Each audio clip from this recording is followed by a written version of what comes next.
Ayan, so tingnan natin kung paano natin tinatanggal. Ayan oh. Oh, tingnan niyo mga idol ha, kung gaano kalupit yan oh. Oh, di ba?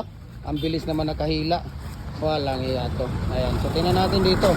Ha, tingnan natin oh. Ayan oh. Tingnan mo. Napakaganda oh, saglit lang bro. Huwag ka munang magano diyan bro. Ayan oh. Tingnan mo ha. Oh, napakaganda no. Ito po yung tinatanggal nila ngayon lang oh. O sige, tanggalin niyo pa yung isa. Okay. Ayan. Okay. Ayun, napakaganda. Ayan kung makikita ninyo, 'di ba? Ito po ay 4x4 by 6 feet.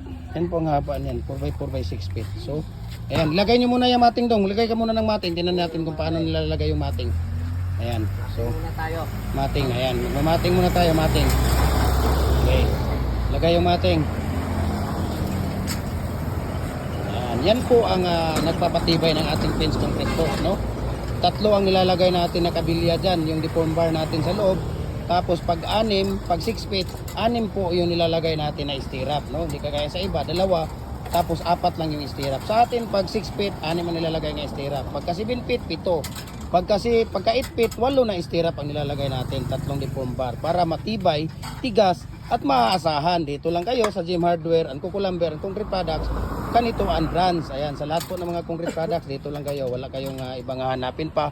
Gem Hardware and Kukulamber Concrete Products. Ayan. So, God bless at mabuhay po tayong lahat.